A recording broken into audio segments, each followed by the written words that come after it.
Hello student, আমি তোমাদের Sakina ma'am চলে এসেছি আবার আরেকটা নতুন বিষয় নিয়ে। আগেই তোমাদের সঙ্গে দেখা হয়েছে সবুজ জামা বিষয়। আজকে যে বিষয়টি নিয়ে আলোচনা করব আমি সেটি হলো অষ্টম শ্রেণীর বাংলা বিষয় কি না চিঠি। কে লিখেছেন?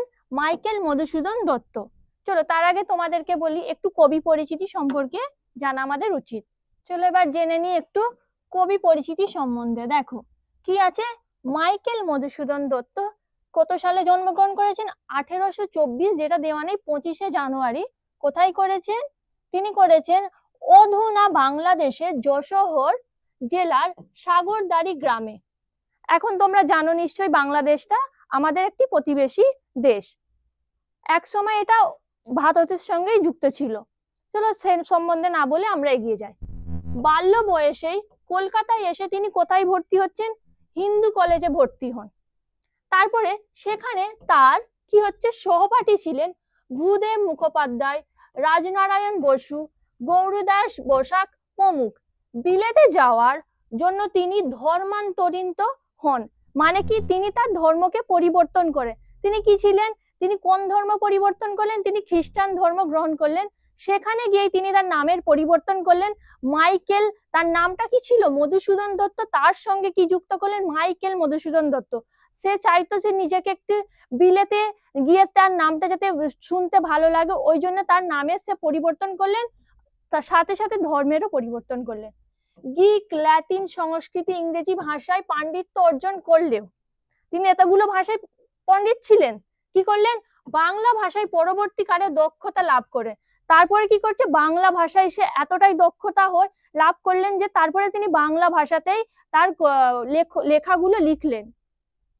রত্নাবলী, শর্মিষ্ঠা, একেই কি বলে সভ্যতা, পদ্মাবতী ইত্যাদি নাটক এবং মেঘনাদ বধ কাব্য, তিলোত্তমা সম্ভব কাব্য, চতুর্দশপদী কবিতা ইত্যাদি তার অসামান্য সৃষ্টি। তিনি কি কি লিখেছেন দেখতেই পাচ্ছ। দেখো কি কি আছে, আমাদের স্ক্রিনে দেখা যাচ্ছে। আবার বলছি, রত্নাবলী, শর্মিষ্ঠা, একেই কি বলে সভ্যতা, পদ্মাবতী ইত্যাদি নাটক, এগুলো কি হলো? এগুলো হলো তার নাটক। তারপরে দেখো মেঘনাদ বধ কাব্য, যেটা তার সবচেয়ে গুরুত্বপূর্ণ কাব্য, তিলোত্তমা সম্ভব কাব্য, চতুর্দশপদী কবিতা ইত্যাদি তার অসামান্য সৃষ্টি। পদ্মাবতী নাটকে তিনি প্রথম অমিত্রাক্ষর ছন্দ ব্যবহার করেন। তারপরে দেখো তার ব্যক্তিগত জীবন ও সাহিত্য কি বলছে। তিনি একজন ইংরেজ কবি হওয়ার তীব্র আকাঙ্ক্ষা পোষণ করতেন, মানে কি তিনি কি করতে চাইতেন? তিনি চাইতেন তিনি একটি ইংরেজি লেখক হন। এই লক্ষ্যে তিনি ধর্মের পরিবর্তনও করেছিলেন। আগেই বলেছি দেখো, ধর্মান্তরিত মানে কি ধর্মের পরিবর্তন। তার চিঠিতে এই পরিবর্তন তার ব্যক্তিগত জীবনের সংগ্রাম ও সাহিত্যিক যাত্রার বিবরণ থাকতে পারে। দেখো ইউরোপে প্রবাস, মানে কোথায় যাচ্ছেন? ইউরোপে। তিনি ইউরোপে বসবাসকালে অনেক চিঠি লিখেছেন। সেখানে তার অভিজ্ঞতার কথা, ইউরোপীয় সমাজ সংস্কৃতি সম্পর্কে তার ধারণা এবং মেঘনাদ বধ কাব্যের মতো তার বিখ্যাত কাজগুলি নিয়ে আলোচনা থাকতে পারে। মানে তিনি যে যে বিষয় চিঠিগুলো লিখেছেন তার মধ্যে কি কি আছে, তিনি ইউরোপে গিয়ে কি কি বিষয় চিঠি লিখেছেন। দেখো, তিনি ইউরোপে বসবাসকালে অনেক চিঠি লিখেছেন, যেখানে তার অভিজ্ঞতা মানে কিরকম সে কিভাবে ইউরোপে থাকতেন, কেমন কি ছিল সেগুলো লিখেছে। ইউরোপীয় সমাজ সম্বন্ধে লিখেছে, সেখানের আবহাওয়া কেমন সেই সব লিখেছেন। সংস্কৃতি লিখেছেন, তার ধারণা, তার কি মত সেগুলো লিখেছেন। সাথে সাথে কি লিখেছেন? মেঘনাদ বধ কাব্যের বিষয়ে লিখেছেন। তার এই বিখ্যাত কাজগুলো নিয়ে আলোচনা থাকতে পারে, এগুলো নিয়ে আমাদের আলোচনা আছে। তারপরে দেখো সাহিত্যিক ভাবনা কেমন ছিল। তার চিঠিতে বাংলা সাহিত্য, বিশেষ করে বাংলা সাহিত্যে তার অমিত্রাক্ষর ছন্দ ও সনেট প্রবর্তনের ধারণা, মানে যদি বলা যায় বাংলায় কে সনেটের ব্যবহার করে, সেটা হলো মাইকেল মধুসূদন দত্ত। এর আগে কেউ ব্যবহার করেনি।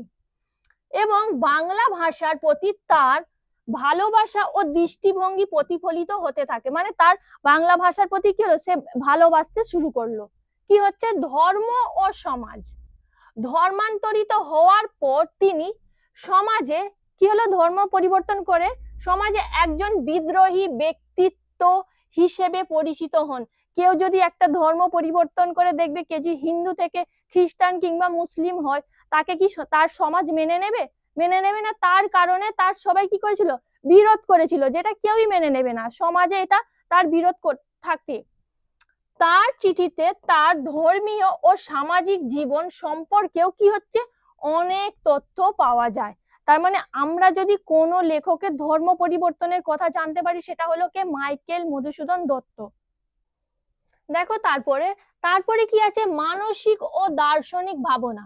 মৃত্যুর ঠিক আগে তিনি বন্ধুকে শেক্সপিয়ারের ম্যাকবেথের কি বলছে একটি অংশ আবৃত্তি করে শোনান এবং জীবন সম্পর্কে গভীর দার্শনিক উপলব্ধির প্রকাশ করেন, যা তার চিঠিতেও পাওয়া যেতে পারে।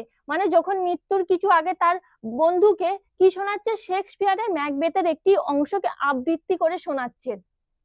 অন্যান্য ব্যক্তি ও সামাজিক যোগাযোগ কি হচ্ছে, তার চিঠিতে বন্ধু, পরিবার ও সাহিত্যিকদের সাথে তার সম্পর্ক, তার সামাজিক অবস্থান এবং সমসাময়িক অনেক গুরুত্বপূর্ণ ব্যক্তিত্বের সাথে তার যোগাযোগ সম্পর্কে জানতে পারা যায়। মানে কি হচ্ছে, তার চিঠিতে কিসের উৎসে যোগাযোগ করেছে সেই বিষয়ে আমরা জানতে পারছি। বোঝা যাচ্ছে একটা চিঠিতে মাইকেল মধুসূদন দত্ত কত কি বলেছেন। দেখ, আরো এর যখন আমরা পাঠ্য বিষয়ে যাও, আরো এর ডিটেলস আছে কিভাবে কি বলেছেন। তো এইখানে তো মানসিক ও দার্শনিক ভাবনা দেখলাম, ও অন্যান্য ব্যক্তি ও সামাজিক যোগাযোগ দেখলাম। দেখো আমরা চলে এসেছি পাঠ্য বিষয়ে চিঠি। তো ভাই তার আগেই বলে দিই, এটাই চিঠি নামকরণটা কিন্তু মাইকেল মধুসূদন দত্ত দেননি, এটা কে দিয়েছেন, বাংলা সাহিত্যের সংকলনগণ এই নামকরণটা করেছিলেন। তো তার আগেই বলে দিই কিভাবে তিনি যখন এই চিঠিটা লিখলেন, কি বিষয়টা কি হয়েছিল। তিনি চলে গিয়েছিলেন ইংল্যান্ডে, কিন্তু ইংল্যান্ডের মানে ওয়েদার, আবহাওয়াটা এতটাই চরমভাবাপন্ন ছিল, যেটা মাইকেল মধুসূদন দত্তের মোটেও ভালো লাগেনি। তাই কি করছে, তাই সে চলে গিয়েছিল ফ্রান্সের ভার্সাই শহরে। সেইখান থেকে তিনি 12 রু দা সেতিয়ার্স সেখান থেকেই এই চিঠিটা তিনি কাকে লিখেছিলেন, চিঠিটা লিখেছিলেন ঈশ্বরচন্দ্র বিদ্যাসাগরকে। প্রথমে তিনি কাকে তাহলে চিঠি লিখেছেন, ঈশ্বরচন্দ্র বিদ্যাসাগরকে। দেখো 3রা নভেম্বর 1864 সালে। আরো তারও পরেও আরো দুজনকে তিনি চিঠি লিখেছেন। প্রথম লিখেছেন ঈশ্বরচন্দ্র বিদ্যাসাগরকে। কি বলছে, তাকে সম্বোধন করছেন প্রিয় বন্ধু বলে। কি বলছে, প্রিয় বন্ধু, আমার আগের একটি চিঠিতে আমি আপনাকে পরিষ্কার করেই হয়তো জানাতে পেরেছি আমি একাকী লন্ডনে কেন যেতে চাই। সে একা কেন লন্ডনে যেতে চায়, সে যখন দেখো প্রথমে ফ্রান্সে চলে এসেছে, কিন্তু ফ্রান্স থেকে আবার পুনরায় কি করছে, লন্ডনে যাচ্ছেন, ইংল্যান্ডে যাচ্ছেন। একা যাওয়ার কারণ যখন জানিয়েছি, তখন আমার বিশ্বাস আপনি আমার হয়ে আমাদের বিষয় আশয় তত্ত্বাবধান করবেন। এখানে কি বলছে, তার বিশ্বাস, তার বিষয় আসন মানে কি, তার যে সম্পত্তি, তার যে এখানে রেখে যাচ্ছে যে সম্পত্তিগুলো, তত্ত্বাবধান মানে কি, দেখাশোনা করবেন বা রক্ষণাবেক্ষণ করবে। কাকে বলে যাচ্ছে, ঈশ্বরচন্দ্র বিদ্যাসাগরকে বলে যাচ্ছেন যে এই বিষয় মানে তার সম্পত্তি সে দেখাশোনা করবেন। যে ঝঞ্ঝা ক্ষুদ্র জলরাশি থেকে আপনি আমাদের উদ্ধার করেছেন। ঝঞ্ঝা ক্ষুদ্র জলরাশি মানে একটা যখন প্রবল বিপদের মধ্যে সে জড়িয়ে পড়েছে, কে উদ্ধার করেছে, ঈশ্বরচন্দ্র বিদ্যাসাগর। কি বলছে, আবার গিয়ে সেই বিপদে না পড়ি আপনি তা দেখবেন, যাতে আবার না বিপদে পড়ে সেই বিষয়টা দেখতে বলছেন মাইকেল মধুসূদন দত্ত। কাকে বলছেন, ঈশ্বরচন্দ্র বিদ্যাসাগরকে বলছেন। দেখো তারপরে কি বলছে, শীতকাল এলো বলে। কি এলো, শীতকাল। এবার মারাত্মক শীত পড়বে বলে মনে হচ্ছে। কেন, ইউরোপের শীতকাল সম্বন্ধে আপনি কোনো ধারণা করতে পারবেন না। কারণ হচ্ছে ইউরোপে এতটাই শীত থাকে, আমাদের এইখানের থেকে 6 গুণ বেশি শীত থাকে। তো এইখানে যদি কেউ কোনো মানুষ হয়, সে ইংল্যান্ডে গিয়ে সেই শীতটা তার পক্ষে সহ্য করা খুবই কষ্টকর। তো তাই বলছেন যে এর সম্বন্ধে আপনি কোনো ধারণা করতে পারবেন না। এখনো শরৎকাল আছে, মানে এখন দেখো ইউরোপে শরৎকাল, কিন্তু তবু আমার ঘরে আগুন জ্বালিয়ে রাখতে হয়েছে। আগুন জ্বালিয়ে রাখতে, কারণ তিনি তো এইখানেরই। তো তার পক্ষে তো ইউরোপের এই যে শরৎকালটাও তো সহ্য করা খুব কষ্টদায়ক। আর গায়ে এমন জামা জোব্বা, জামা জোব্বা মানে জামা তো জানো, জোব্বা মানে যেটা কি থাকে হাঁটু পর্যন্ত। দেখবে আরব দেশে সেখানে দেখবে যারা পুরুষ তারা কি করে এই জোব্বা পরে থাকে, পুরো পায়ের পুরো এ পর্যন্ত, যেটা পরিধান করে থাকে যাতে না তাকে ঠান্ডা লেগে যায়। পরে আছি যা নাকি আমাদের দেশে ছোটখাটো একটা মোটা বিশেষ, মানে যেটা আমাদের দেশে একটা মোটা জামা কাপড় আর কি। আমাদের দেশের সবচেয়ে ঠান্ডার মাসের সবচেয়ে ঠান্ডার দিনের চেয়ে এখানে প্রায় 6 গুণ বেশি ঠান্ডা পড়ে। মনে করো আমাদের এখানে ডিসেম্বরের শেষ থেকে জানুয়ারির যে ফার্স্ট উইক সেকেন্ড উইক থেকে খুবই ঠান্ডা পড়ে, তো তার থেকেও সেখানে কত গুণ বেশি ঠান্ডা পড়ে, 6 গুণ বেশি ঠান্ডা পড়ে। ভাবতে পারো যে এখানে তুলনায় সেখানে কতটা ঠান্ডা। তার পক্ষে কি হচ্ছে, যে শরৎকালকেই সহ্য করতে পারছে না, তো শীতকালকে সহ্য করা তো কষ্টদায়ক। তো তারপরে দেখো, আপনার কি ভরতচন্দ্রের সেই লাইনটা মনে আছে? ভরতচন্দ্র হলো মধ্যযুগের একজন লেখক। কি বলছেন, তার একটি অন্যতম লেখা হলো অন্নদা শঙ্কর, মেবি হতে পারে। দেখো কি বলছে তিনি, তিনি বলছেন বাঘের বিক্রম সম মাঘের হিমানি, মানে বাঘ যতটা হিংস্র হয়, তো মাঘ মাসের শীতটাও ততটাই মানে ভয়ঙ্কর হয়, সেটাই বলতে চাইছে। তারপরে দেখো, তিনি যদি এদেশে থাকতেন শীত সম্বন্ধে কি লিখতেন, সে বন্ধুকে জিজ্ঞাসা করছে যদি তুমি থাকতে কি লিখতে। হে প্রিয় বন্ধু, আপনি মনে করবেন না যে আমি এখানে অলস ভাবে দিন কাটাচ্ছি, মানে সে তাকে বন্ধুকে ভাবতে বারণ করছে যে আমি এখানে ভাবে শুধু শুয়ে বসে কাটাচ্ছি, তা না। কি করছে, আমি ফ্রেঞ্চ ইটালিয়ান প্রায় রপ্ত করে ফেলেছি, মানে ফ্রান্স ইতালিয়ান ভাষা সে প্রায় শিখে ফেলেছে, কি এখন মনোনিবেশ করে জার্মানি ভাষা চর্চা করছি। কি ভাষা চর্চা করছে? জার্মানি। এবং এসব মাইনে করা কোন শিক্ষকের সহায়তা ছাড়াই, মানে কোন শিক্ষককে না সাহায্য না নিয়ে সে নিজে থেকেই জার্মানি ভাষা শেখার চেষ্টা করছে। তারপরে দেখো, জার্মান হচ্ছে অদ্ভুত ভাষা, তো একটা ইন্ডিয়ানদের পক্ষে তো জার্মান তো অদ্ভুত ভাষা লাগবে, যে এ কি রে, এর কিরকম। আমরা খুব কষ্ট করে হিন্দি, আমাদের দেখবে অনেক জায়গায় যে আমাদের তো বিচিত্রময়, দেখো ভারতে এত ভাষা আছে, সেই ভাষাগুলোই দেখো একটা রাজ্যের মানুষ আর একটা রাজ্যের জানে না। আমরা যদি বাংলা বলি, দেখবে আমাদের বাঙালিকে বলে এই তামিল বলো, বলতে পারবে না। তো তাহলে দেখো একটা মাইকেল মধুসূদন দত্ত কিভাবে জার্মান ভাষা সে শিখছে, তার শিখতে গিয়ে তার একটু কষ্ট হচ্ছে। আপনি জানেন আমিও অপকটেই বলি, এর বর্ণনামালা রোমান নয়, মানে এর অক্ষরগুলো রোমানের মতো না, কিন্তু এর সম্বন্ধে আর নয় পরে হবে, মানে এই বিষয়ে আর বলবো না, এই বিষয় নিয়ে পরে বলবো। তাহলে দেখো এটা বোঝা গেল যে তিনি প্রথমে একটা বিষয় নিয়ে আলোচনা করলেন, তারপরে শীত সম্বন্ধে আলোচনা করলেন, তারপরে তিনি কি কি ভাষা শিখেছেন তার নিয়ে আলোচনা করলেন। তো আলোচনা করে একটু ঈশ্বরচন্দ্র বিদ্যাসাগর সম্বন্ধেও বলে দেওয়া যাক। দেখো এখানে কি বলছি, দেখা যাচ্ছে ঈশ্বরচন্দ্র বিদ্যাসাগর 1820 খ্রিস্টাব্দে কোন জেলায়? হুগলি জেলা, যা পরে মেদিনীপুরের অন্তর্ভুক্ত। তারপরে দেখো বীরসিংহ গ্রামে এর জন্ম। এর তুল্য পণ্ডিত ও সমাজ সংস্কারক খুবই কম আছেন, মানে এর মতো এত মানে সমাজ সংস্কারক নেই বললেই চলে। দুইটি চতুর্দশপদী কবিতায় ঈশ্বরচন্দ্রের প্রতি মধুসূদন তার অকৃত্রিম শ্রদ্ধা নিবেশ করেছেন। মানে কি হচ্ছে, মানে তাকে এতটা মানে শ্রদ্ধা জানাচ্ছেন তিনি। কি বল, এখানে মধুসূদনের প্রতি ঈশ্বরচন্দ্রের অনুরাগ, তার ভালোবাসা, এতেই প্রমাণ করে যে মধুসূদনের প্রতিভা ঈশ্বরচন্দ্র হৃদয় সঙ্গম করতে পেরেছিলেন। তিনি স্বয়ং প্রতিভার অধিকারী ছিলেন বলেই আর এক প্রতিভাকে এত কাছে থেকেও ধরতে, দেখো এত কাছে থেকেও কি হচ্ছে, এত হৃদয় সঙ্গম করতে পেরেছিলেন। তিনি স্বয়ং প্রতিভার অধিকারী ছিলেন বলেই আর এক প্রতিভাকে এত কাছে থেকেও ধরতে পারেন। 1891 খ্রিস্টাব্দে ঈশ্বরচন্দ্র বিদ্যাসাগর লোকা অন্তরিত হন। তারপরে দেখো কি আছে, আমরা ঈশ্বরচন্দ্র সম্বন্ধে আলোচনা করলাম। প্রথমে যে চিঠিটি লিখেছেন ঈশ্বরচন্দ্র বিদ্যাসাগরকে, তারপরে কি লিখেছেন, এটি হলো দেখো গৌরদাস বসাক, তারপরে কি বলছেন, তিনি আগে থেকেই তার সঙ্গে পরিচিতি, তার যখন তার সহপাঠী ছিলেন। তো কি বলছেন দেখো, হে আমার প্রিয় পুরাতন বন্ধু, দেখো পুরাতন কেন বলছে, আগে থেকে একে চেনে। আমি সিলন নামক জাহাজে চলেছি, কোন জাহাজে, সিলন নামক জাহাজে। এখন আমাকে কয়েক লাইন লিখবার জন্য বসেছি, লিখবে কিছু লাইন।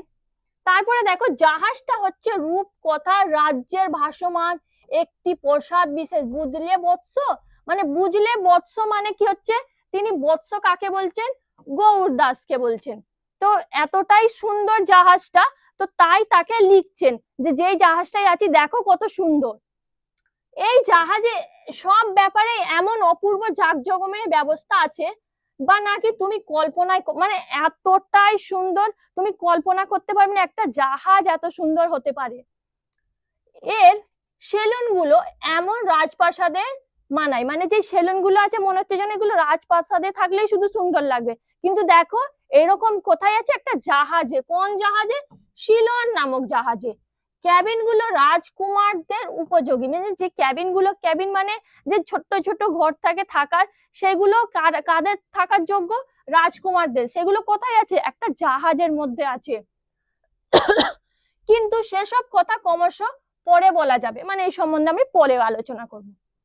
আমি ইংল্যান্ডে পৌঁছাবার পর এই সমুদ্র যাত্রার বিস্তারিত বিবরণ দেওয়ার জন্য যখন সময় ও অবসর পাবো তখন, মানে যখন সে ইংল্যান্ডে পৌঁছাবে তারপরে এর সম্বন্ধে পুরো বিস্তারিত ভাবে সে আলোচনা করবে, কারণ সে এখন কোথায় আছে, জাহাজে আছে। ঠিক এই সময় আমি ভেসে চলেছি বিখ্যাত সেই ভূমধ্য সাগরের মধ্য দিয়ে। কোন সাগরের মধ্য দিয়ে, ভূমধ্য সাগরের মধ্য দিয়ে। অনেক সময় দেখবে আমাদের প্রশ্ন করেও থাকে যে যখন মাইকেল মধুসূদন দত্ত গৌরদাস বসাককে যখন চিঠি লিখছিলেন কোন সাগরের মধ্য দিয়ে যাচ্ছিলেন, ভূমধ্য সাগরের মধ্য দিয়ে যাচ্ছিলেন। উত্তর আফ্রিকার পর্বত কীর্ণ উপকূল দেখা যাচ্ছে, কি দেখা যাচ্ছে, উত্তর আফ্রিকার পর্বতগুলো দেখা যাচ্ছে। গতকাল আমরা মল্টায় ছিলাম, কোথায় ছিলাম, মল্টায়। গত রবিবারে আলেকজান্দ্রিয়ায়, তারপরে কোথায় ছিল, রবিবারে আলেকজান্দ্রিয়ায়। আর কয়েকদিনের মধ্যে আশা করছি ইংল্যান্ডে পৌঁছে যাব, মানে আর কিছুদিন পর সে ইংল্যান্ডে পৌঁছে যাবে। ঠিক 22 দিন আগে আমি কলকাতায় ছিলাম, মানে এই যে সিলন নামক জাহাজে যখন ছিল এর 22 দিন আগে কোথায় ছিল, অলরেডি কলকাতার মধ্যেই ছিল। বেশ দ্রুত গতিতেই কি আমরা চলছি না, সে মানে একটা প্রশ্ন, আমরা নিজের মধ্যেই প্রশ্ন করছে, দেখো আমরা কত দ্রুত গতিতে চলছি। কিন্তু এই ভ্রমণের একটা বিষণ্ণ ব্যাপারও আছে। বিষণ্ণ মানে কি, মন খারাপের ব্যাপারও আছে। কি আছে, সব জানতে পারবে, ধৈর্য ধরো বন্ধু, বন্ধুকে বলছে যে ধৈর্য ধরো, তুমি জানতে পারবে, ধারণ করো ধৈর্য। ইন্ডিয়ান ফিল্ডের জন্য এই ভ্রমণের একটা সুদীর্ঘ বিস্তারিত বিবরণ লেখা ইচ্ছে আছে, তার একটা ইচ্ছা আছে যে এই সম্বন্ধে সে লিখবে। কি বলছে, এবং সম্পাদককে সেই পত্রিকার একটি কপি তোমাকে পাঠাতে বলারও বাসনা আছে, মানে যখন লিখবে তার একটা কপি কাকে পাঠাতে বলছে, তার বন্ধুকে যেন পাঠিয়ে দেয়। কে পাঠিয়ে দেয়, সম্পাদক যে পত্রিকা লেখে তাকে বলছে যেন আমি আর এই বিষয়টা লিখবো, আমার বন্ধু গৌরদাস বসাককে যেন পাঠিয়ে দেওয়া হয়। তারপরে কি বলছে, অবশ্য তুমি যদি আমার গ্রাহক না থেকে থাকো। এখন কি হচ্ছে, এখন কি নিয়ে নিজেকে ব্যস্ত রেখেছো, হে বন্ধু বলছে যে কি নিয়ে নিজেকে ব্যস্ত রেখেছো, সে জিজ্ঞাসা করছে।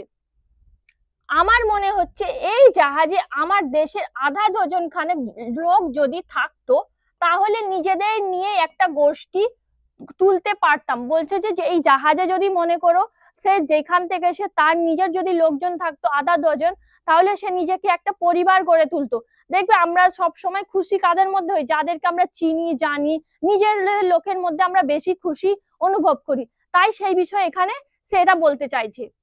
আমাদের হরি এখন কোথায়, সে বলছে আমাদের হরি সে কোথায়, তো তা তোমার কি জানা আছে, সে জিজ্ঞাসা করছে হরিটা এখন কোথায় জানা আছে তোমার, যদি জানো তাহলে আমার কথা তাকে মনে করিয়ে দিও। মানে সে বলছে যে হরিকে যদি তুমি দেখে থাকো মাইকেল মধুসূদন কথা তাকে যেন বলে দেওয়া হয়, সেই বিষয়টাই বলছে এখানে এই লাইনের মধ্যে। ইংল্যান্ডে গিয়ে আমি চিঠি না দেওয়া পর্যন্ত এ চিঠির উত্তর দিও না, মানে সে যখন ইংল্যান্ডে পৌঁছাবে, একটা সঠিক ঠিকানা দেবে, তখন সে বলবে আরেকটা তাকে তার উত্তরে যেন ওই ঠিকানার মধ্যে চিঠিটা তাকে পাঠিয়ে দেওয়া হয়। কারণ যদি জাহাজের মধ্যে তো সে বলতে পারবে না আমি এই জায়গায় আছি, তাকে যে চিঠিটা পৌঁছাবার ব্যবস্থা তো নেই। তাই জন্য বলছে যখন সে ইংল্যান্ডে যাবে যেন তখনই তাকে চিঠিটা দেওয়া হয়। তারপরে দেখো, সেখানে পৌঁছেই আমি তোমাকে আমার ঠিকানা জানাবো। দেখো বললাম না ঠিকানার জন্য, তো এখানেই বলে দিচ্ছে তারপর সে ঠিকানা বলবে। তখন তুমি তোমার প্রাণ উজাড় করে আমাকে অনবরত পত্রাঘাত করতে, এখানে পত্রাঘাত বলতে ওই নয়, তাকে বলছে যে তাকে তার পরিবর্তে সেও যেন একটা চিঠি পাঠিয়ে তাকে যেন জানায় বিষয়গুলো, ওটাই বলতে চাইছে এখানে। যদি আমার মনে হচ্ছে যে আমি তখন আমার বন্ধুদের জন্য বেশি সময় খরচ করতে পারবো না, কারণ সে তো সেখানে ব্যস্ত থাকবে, তো ইংল্যান্ডে গিয়ে তো আর শুধুমাত্র বন্ধুদেরকে যে চিঠি লিখবে সে তো সেই সময় পাবে না। ওই জন্যই বলছে যে সে বেশি সময় ব্যস্ত মানে তাদের জন্য দিতে পারবে না, তো তাই এই লাইনটার মধ্যে সে বলতে চাইছে। কেননা আমি জীবিকা নির্বাহের জন্য যে পেশা শিখতে এসেছি তাতে মনোনিবেশ করব বলে এবং সম্মান অর্জন করব বলে দৃঢ় সংকল্প। মানে যে যার জন্য এসেছে তার মধ্যে তিনি মনোনিবেশ করতে চান, নিজেকে মানে একটা দক্ষতা অর্জন করতে চান, নিজেকে মহান দেখাতে চান। দেখো তাহলে এই বিষয়টা বোঝা গেল যে গৌরদাস বসাককে তিনি কি বলতে চাইছেন।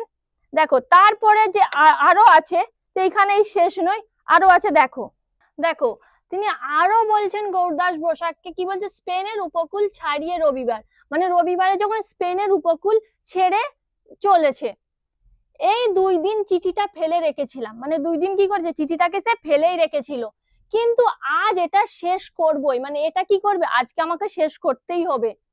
আগামীকাল সকালে আমরা জিব্রাল্টারে পৌঁছাতে পারে, মানে জিব্রাল্টার প্রণালীতে সে পৌঁছাবে আগামী সকালে, সেখানেই চিঠিটা ডাকে দেব, সেইখানেই সে চিঠিটাকে ডাকে দেবে।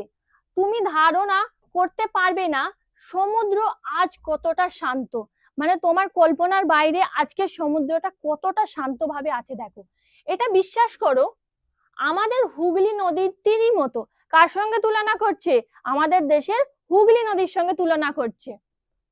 এখানকার আবহাওয়া আমাদের দেশের নভেম্বর মাসের মাঝামাঝি সময়ের মতো, তো খুব গরমও না খুব ঠান্ডাও না। কোন সময়ের সঙ্গে তুলনা করছে, আমাদের এখানে যখন নভেম্বরে যে ওয়েদারটা থাকে, যে আবহাওয়াটা থাকে, খুব গরমও থাকে না খুব শীতও থাকে না, তো তার সঙ্গে এই সময়টার তার আবহাওয়াটাকে তুলনা করছে। আমি ভেবেছিলাম খুবই বুঝি ঠান্ডা হবে জায়গাটা, তার ধারণা ছিল, তার কল্পনা ছিল হয়তো এটা অনেক ঠান্ডা হতে পারে, কিন্তু না, এটা আমাদের দেশের নভেম্বর মাসের ওয়েদারের মতো। কিন্তু সকালে বলেছে আমরা আটলান্টিকে ও বিষকে উপসাগরে ঢুকলে সব অন্য প্রকার হবে, যখন এখানে আমরা প্রবেশ করব তখন কি হবে, আবহাওয়াটা পরিবর্তন হবে। কোনো খবর তোমাকে দেওয়ার মতো এখন কিছু নেই, মানে এখন কিছু তেমন তার কাছে নেই খবর। লন্ডনে পৌঁছে অনেক খবর দিয়ে তোমার আশ মেটাবো, মানে তোমার লন্ডনে যখন পৌঁছাবো সেইখানে গিয়ে তোমার অনেক আশা পূরণ করব। তুমি ঠিক জেনো এমনকি আমার শিশুকাল থেকে আমি এ দেশ সম্বন্ধে এমন ভাবে চিন্তা করে এসেছি, আমি প্রতিটি মিনিটে তার নিকটবর্তী হয়ে চলেছি। মানে সে কি হচ্ছে, ছোট্টবেলা থেকে তার ইচ্ছে কি সে ইংল্যান্ডে যাবে, তো সেখানে এই সম্বন্ধে সে বলতে চাইছে। দেখো শিশুকাল থেকে আমি এদের সম্বন্ধে এমন ভাবে চিন্তা করে এসেছি, আমি প্রতিটি মিনিটে তার নিকটবর্তী হয়ে চলেছি। এ কথা যেন আমার বিশ্বাস হচ্ছে না, মানে সে বিশ্বাস করতে পারে না যেটা যে শিশুকাল থেকে ভেবে এসেছে সেটা তার পূরণ হচ্ছে। কিন্তু বাস্তব ব্যাপার হচ্ছে কল্পিত কাহিনীর চেয়েও বিচিত্র, মানে কি হচ্ছে যে বাস্তবটা তার কল্পনার থেকেও অনেক আলাদা, অনেক বিচিত্র। এবার তাড়াতাড়ি শেষ করি, কিন্তু তার আগে জানিয়ে রাখি তোমার অকৃত্রিম আন্তরিক চির স্নিগ্ধ মুগ্ধ। দেখো তার সঙ্গে সঙ্গে তিনি তাকে তার প্রতি একটু ভালোবাসাও দেখাচ্ছেন। তো সে তো তার বন্ধুদের ছেড়ে চলে যাচ্ছে, তো বন্ধুদেরকে চিঠি লিখছে, তার সাথে শেষে সে তার আন্তরিক ভালোবাসাও তাদের প্রতি দেখাচ্ছেন। দেখো এখানে একটু গৌরদাস বসাক সম্বন্ধেও বলে দিই। কি হচ্ছে, মাইকেল মধুসূদনের বাল্য সুদৃঢ় হিন্দু কলেজে সোয়াধ্যায়ী, মানে সে যখন হিন্দু কলেজে ছিল তার একই সাথে তিনিও পড়াশোনা করতেন, তার সহপাঠী ছিলেন। কি হচ্ছে 1826 খ্রিস্টাব্দে বড় বাজারের বিখ্যাত বসাক পরিবারে গৌরদাসের জন্ম। 1837 খ্রিস্টাব্দে 11 বছর বয়সে তিনি হিন্দু কলেজে ভর্তি হন। দেখো লাইনে লেখাই আছে যে 1837-এ। এর বছর 3 পরে কি হচ্ছে 1840 সনে মধুসূদনের সংস্পর্শে তিনি আছেন। মানে কত সালে তার সঙ্গে তার দেখা হয়েছিল? 1840-এ।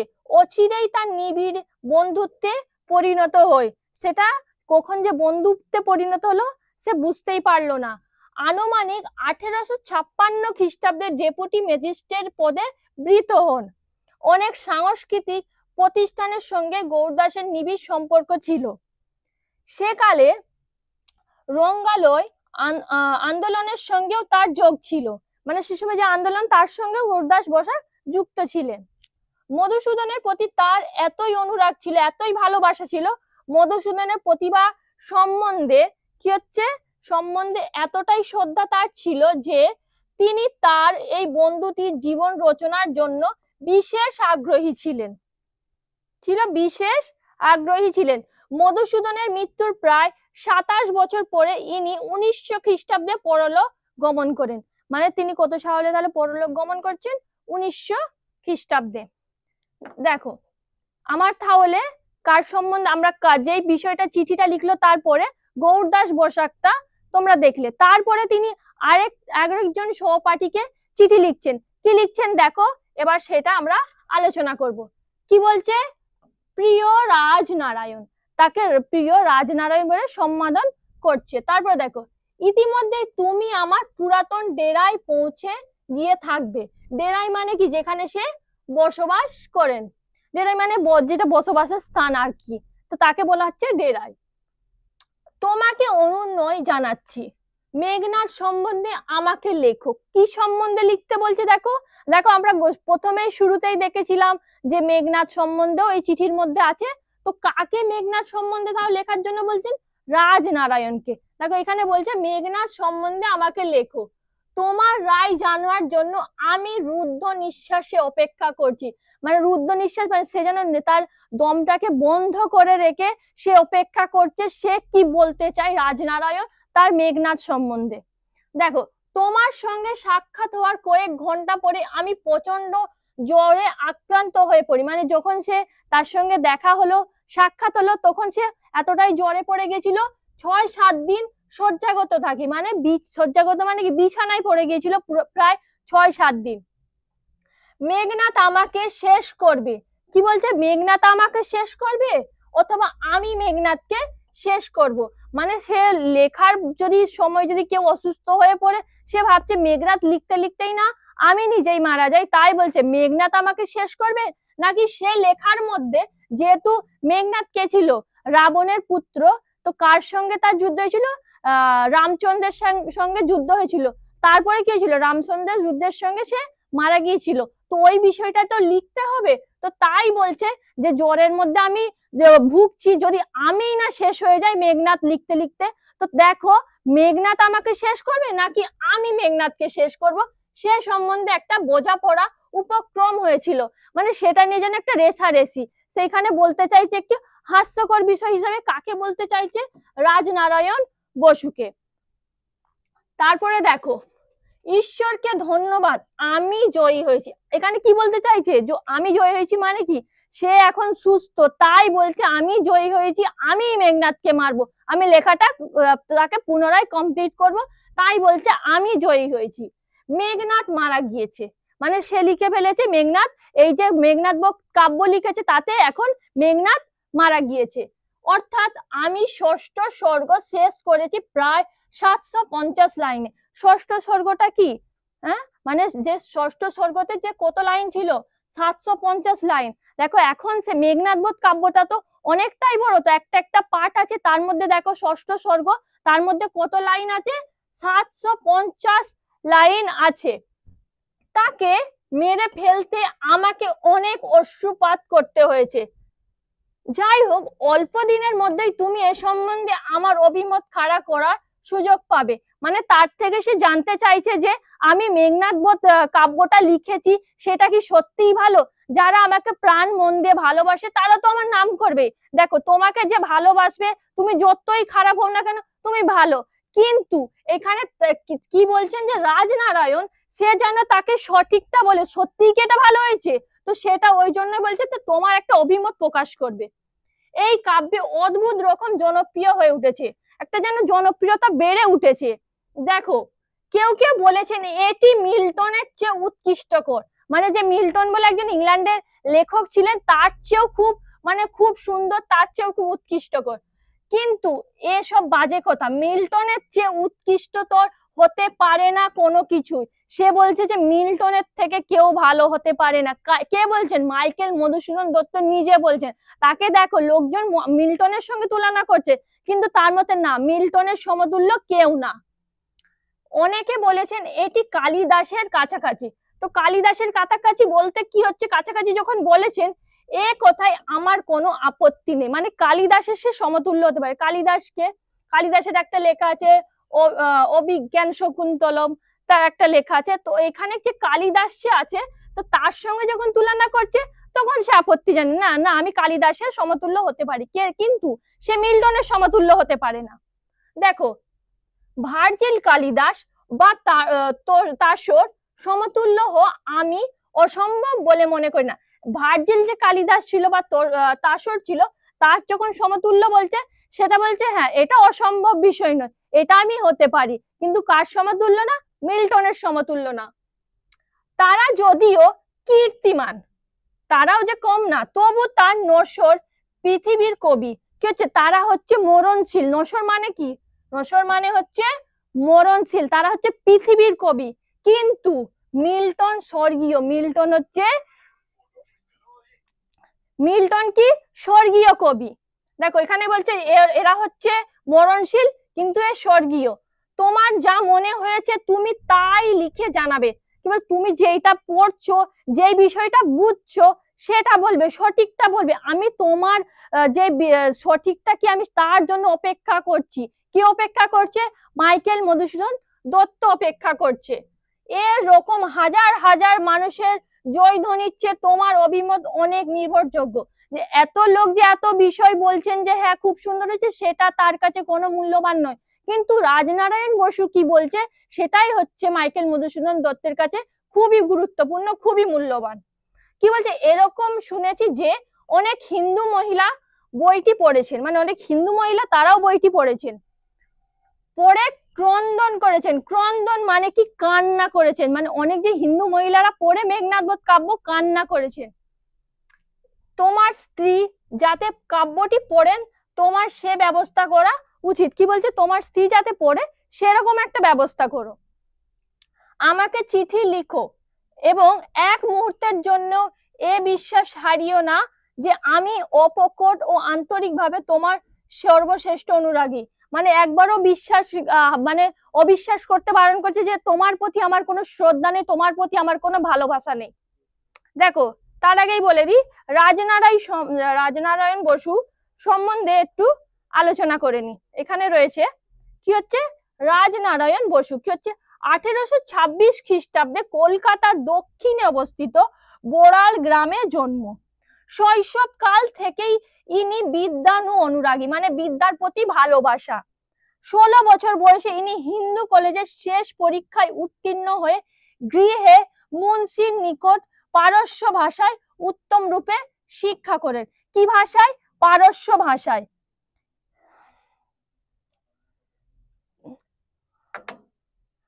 প্রতি উভয়ের অগাধ শ্রদ্ধা ছিল। রাজনারায়ণ ব্রাহ্ম ধর্মে দীক্ষিত হয়েছিলেন। কোন ধর্মে? ব্রাহ্ম ধর্মে।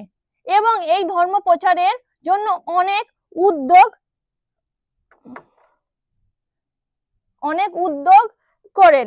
1900 খ্রিস্টাব্দে দেওঘরে ইনি লোকান্তরিত হন। মানে 1900 খ্রিস্টাব্দে ইনিও পরলোক গমন করেন। দেখো, এইখানে এই বিষয়টা শেষ হলো আমার। এখানে তিনি তাহলে শেষ চিঠিটা কাকে লিখলেন? রাজনারায়ণ বসুকে। কি বিষয়ে লিখলেন? মেঘনাদ বধ সম্বন্ধে তিনি মেঘনাদবর্তী যেটা লিখেছেন সেটি কি কিরকম তিনি জানতে চেয়েছেন। দেখো আরেকবার আমরা আরেকটু আলোচনা করে নিই শেষ করার আগে। দেখো তখন তো জন্ম সম্বন্ধে আলোচনা করলাম, একটু মৃত্যু সম্বন্ধে বলে দিই। 1873 সালে তিনি পরলোক গমন করেন। কি হচ্ছেন, যখন তিনি ইংল্যান্ডে গিয়েছিলেন আইনি পড়ার জন্য, তখন কিন্তু আইনিতে তিনি কিন্তু তেমন সফলতা লাভ করতে পারেনি, যার জন্য তার জীবনে অনেক দুঃখ দুর্দশা নেমে এসেছিল। তো সেখানে তার শেষ জীবন খুবই কষ্টের সঙ্গে গিয়েছিল। তো এই সময় তিনি যখন পরলোক গমন করার সময় তিনি অনেকটাই দুঃখের মধ্যে জীবনটা শেষ করেছিলেন। তো এই বিষয়টা একটু বলে রাখলাম। আজকে যে বিষয়টা আলোচনা করলাম দেখো চিঠি সম্বন্ধে, নিশ্চয়ই তোমাদেরকে খুবই সুন্দর লাগবে। আমি প্রত্যেকটা বিষয়কে তোমাদের যাতে বুঝতে খুবই সুবিধা হয় লাইন বাই লাইন বুঝিয়েছি। Thank you so much. আমাদের চ্যানেলের সঙ্গে থাকুন, দেখবেন স্কুলওয়ালা YouTube channel. Thank you so much.